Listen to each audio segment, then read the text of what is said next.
Oktubre 2013 nang buksan sa publiko ang footbridge na ito na may elevator sa Philcoa.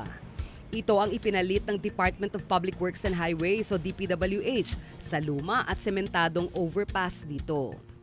Unang-una, yung lumang footbridge, medyo yung vertical clearance mababa na. Pangalawa, nung nag-widening ng Commonwealth at nakuha na lahat yung full width, umikli na yung dating footbridge. Kaya pinalitan natin ng mas mataas na footbridge at mas malapad. Palaging dumadaan dito si Lola Rita.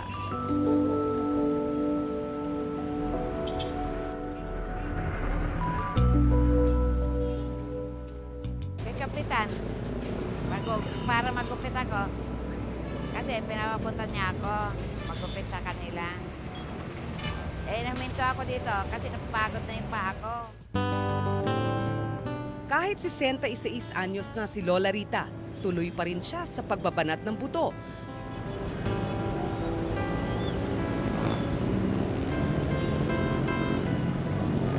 Manikurista at gumugupit din siya ng buhok.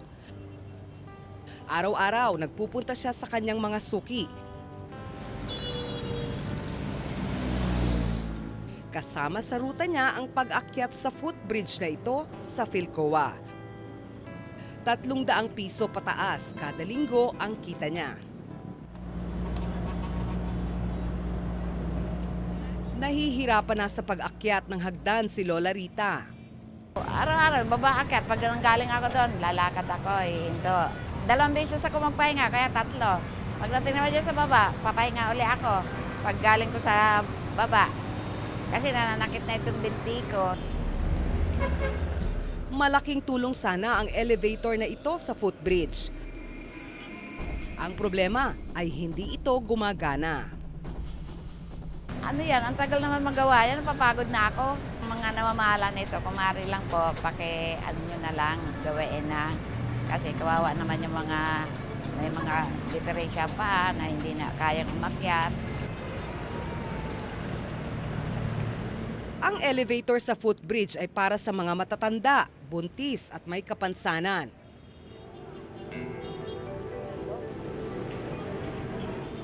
Pero dahil hindi ito gumagana, wala itong dalang tulong sa mga gaya ni Lola Rita. Baka darating na naman kako yung Pasko, bagong taon, hindi pa magawa-gawa. Nahihirapan na rin ako sa paa ko. 30 talampakan ang taas ng footbridge. Halos 30 milyong piso ang gasto sa paggawa ng ganitong disenyo ng footbridge. Mahigit 3 milyong piso dito ay ginamit para sa 2 elevator.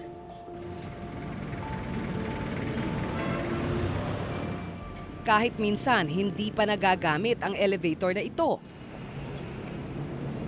Linya ng kuryente raw ang problema kaya hindi ito gumagana.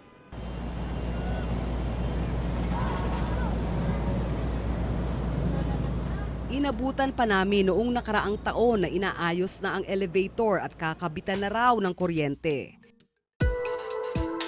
Pero nang balikan namin ang footbridge, sira pa rin ang elevator.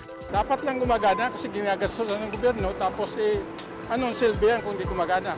Paano yung katulad namin mga senior citizens? Hirap na umakyat yan sa footbridge na yan. Mas okay sana din kung may elevator para yung mga bata pag bumaba sa hagdanan kagaya nito mataas. So may possibility na mahuhulog sila or maano sila kasi mataas talaga masyado. Tinakpan na ng plywood ang elevator. May tindahan na rin sa daan papunta sa pintuan ng elevator.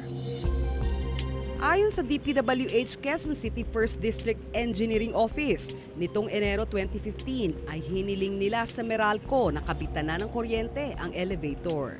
Then napondohan yan, just recently na lang. Nabid namin ng dated December yan. Then na-implement namin January. Ngayon, last March 12, ito lang, nabigyan kami ng quotation ngayon ng Meralco kung magkano ngayon yung cost na kailangan namin bayaran. Ayon sa DPWH, sa susunod na buwan ay magagamit na ang elevator sa footbridge.